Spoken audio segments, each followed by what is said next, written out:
Fala pessoal, tranquilo? Fazer aqui o fechamento da carteira nesse ano de 2021, passar um pouquinho em cada uma das empresas, mostrar o racional por trás delas e o que eu espero aí para o ano de 2022. Bom, esse ano eu aportei um total de R$ 62.000, 541,56 em algumas empresas, idealmente eu quero ter 7. Bom, vamos passar aqui rapidamente em cada uma delas, né? Antes de mais nada, essas empresas eu conheço desde 2019, foi quando eu tive contato com a filosofia colocada em prática pelo Luiz Barsi Filho, desde a década de 70, e de 2019 para cá eu venho estudando cada um desses setores, cada uma dessas empresas.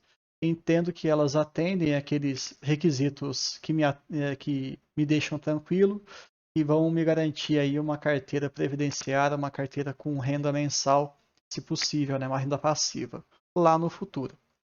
Bom, vamos lá. BB Seguridade é do setor de seguros, um setor bem interessante. E a RBR está passando por um processo aí de reformulação interna, desde aquele escândalo da carta, né, divulgada pela Esquadra, lá em 2000, né? E está aí se reestruturando. Eu acredito muito nela, só que o setor dela não é seguros, né? É resseguros. A IRB é uma empresa que faz seguros para seguradoras. A AS Brasil é um setor do setor elétrico e está focado muito na parte de geração. Lembrando que o setor elétrico do país ele é dividido em geração, transmissão e distribuição. Distribuição são aquelas empresas que vão literalmente distribuir a energia nas cidades, né, nos grandes centros principalmente. Geração, a gente pode pegar como exemplo hidrelétricas, eólicas e por aí vai. E o setor de transmissão é basicamente a conexão entre esses dois polos, né? Itaúsa, se eu não me engano, é a empresa que tem a maior quantidade de CPF na bolsa. Então muita gente conhece, é uma holding e boa parte das suas ações está ali sendo composta pelo Itaú. Então tem muito peso, o desempenho do Itaú tem muito peso no desempenho da Itaúsa. A Taesa também é do setor de energia elétrica, assim, de transmissão paulista. Elas são bem conhecidas pela questão da transmissão de energia elétrica. É um setor que eu acho extremamente resiliente, extremamente previsível, não é tão simples de se entender, mas a grosso modo ela é um setor bem adequado para uma carteira previdenciária. Um fluxo de caixa previsível, ela funciona direitinho, não tem tantas novidades assim e tem uma série de barreiras de entrada e também margens de segurança interessante.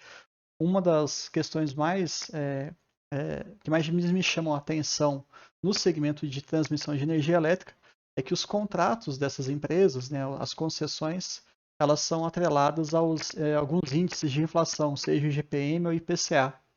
Ou seja, investir nessas empresas te traz aí uma certa segurança em relação ao seu poder de compra. Você fica relativamente blindado à inflação. E isso no longo prazo é algo fundamental. E BBAS3 é o Banco do Brasil, né, a empresa aí que tem mais de 210 anos na bolsa e muito resiliente, se adaptou a N fatores econômicos e políticos e até sociais durante toda a nossa trajetória aí do país. Então eu gosto dele também. Embora seja um banco dito estatal, né, 50% está na mão do governo, eu gosto desse banco. Então, seguros, energia, holding também relacionado a bancos e propriamente os bancos, certo? Vamos ver aqui como é que eu fiz os meus aportes, né? Eu tenho aqui nessa parte da plataforma AGF+, ele consegue registrar para você todos os aportes que você fez, a data, o valor, qual foi a empresa e a quantidade de ações. Vejam aqui que eu retomei esse projeto no dia 8/7 de 2021 e de lá para cá eu tenho feito alguns aportes interessantes. No mês de dezembro eu fiz um aporte bem volumoso, é completamente incomum, né, dentro da minha realidade, mas eu me posicionei bem forte em relação ao Banco do Brasil. Hoje representa algo na casa dos seus 70% da minha carteira. Mais para frente, em outros vídeos, eu vou explicar para vocês sobre esse desequilíbrio, essa exposição excessiva a um único ativo. O Luiz Barsi Filho ele dá uma série de entrevistas explicando o porquê disso, que esse desequilíbrio ele tende a ser normal no início e gradualmente a gente tende a diversificar, mas tudo no seu tempo, né? Se for fazer uma carteira pulverizada, com N ativos, 15, 20, 30, 40, às vezes é mais interessante até você comprar um índice, né, um fundo de índice. Ele já vai pegar já um rol bem grande de empresas. Não é o meu foco, tá? O meu foco são realmente esse tipo de empresa aqui. Tem uma parte de gráficos que eu acho muito interessante, e a gente pode ver aqui em relação aos últimos 12 meses, os meus aportes, ali toda aquela parte de tabela foi colocada aqui em gráfico. Né? Aportei no mês 7, 2.000, depois mês 8 nada, 9, 5.000, no mês 11, 2 e em dezembro 52 mil reais. A média anual ficou na casa dos 5 mil reais por mês. É uma média bem interessante, eu pretendo manter isso aí para o ano de 2022, se tudo permitir. E aqui também ele coloca a questão dos aportes de acordo com as empresas. Né? Cada uma dessas cores tem as suas empresas. Eu aportei em 4 diferentes em dezembro, principalmente em Banco do Brasil. Né? Depois veio o IRB, depois a S Brasil e por fim Taesa. O que mais que a gente pode mostrar aqui para vocês? A questão dos proventos. Né? Esse ano, obviamente, como eu estou retomando o projeto, só recebi um provento que foi de BB Seguridade, 52 centavos por ação. Na época eu só tinha 100 ações, deu um total líquido de R$52 e o pagamento foi feito no dia 23/8. Tudo aqui fica bem gerenciado, bem controlado, bem interessante.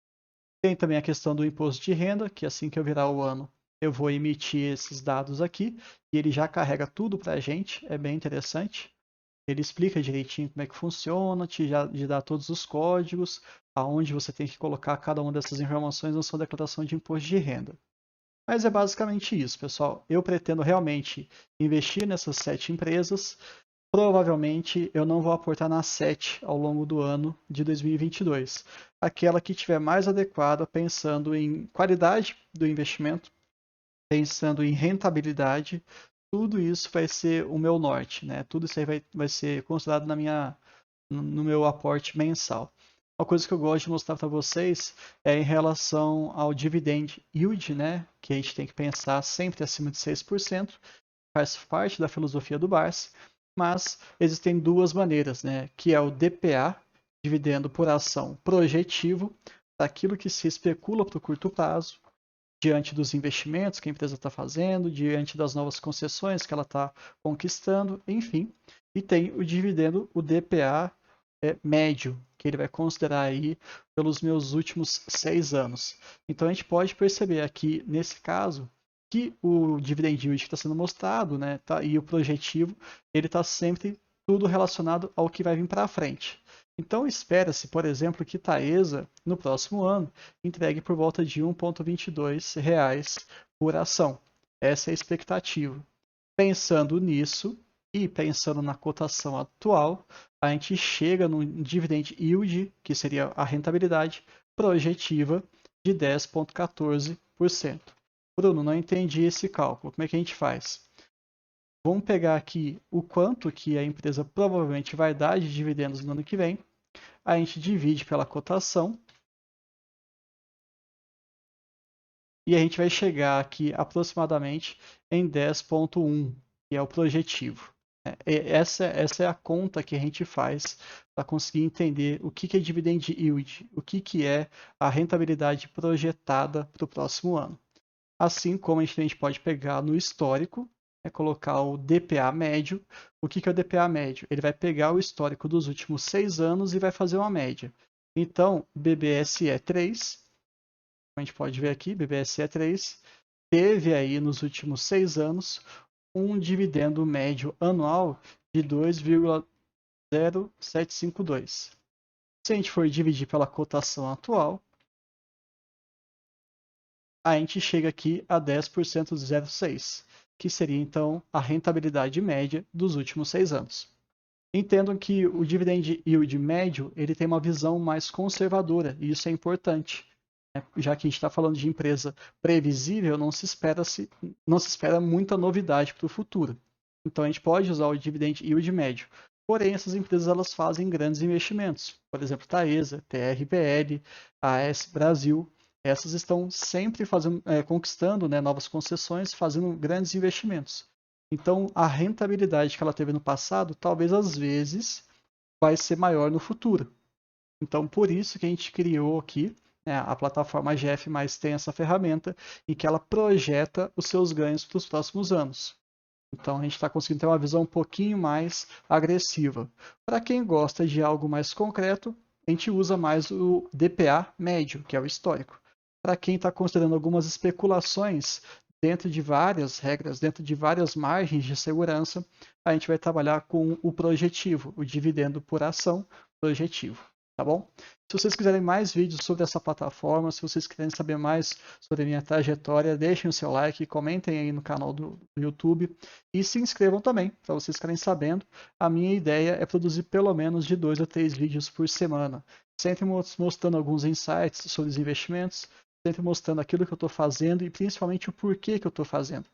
A ideia aqui não é expor simplesmente a minha vida pessoal. Isso não é objetivo, não. O meu objetivo é mostrar para vocês o racional. É fazer com que o acesso ao investimento em ações seja aí, ampliado para várias pessoas. Não precisa ser gênio, não precisa ser rico, não precisa ser um economista, nada disso. Precisa ter disciplina, paciência e foco. E saber aonde você está colocando o seu dinheiro e entender que as melhores coisas da vida, elas acontecem depois de um bom tempo. As melhores coisas da vida, elas demoram para acontecer. E essa é a ideia aqui desse projeto, tá bom? Até mais, feliz 2022 para todo mundo e a gente se vê o ano que vem.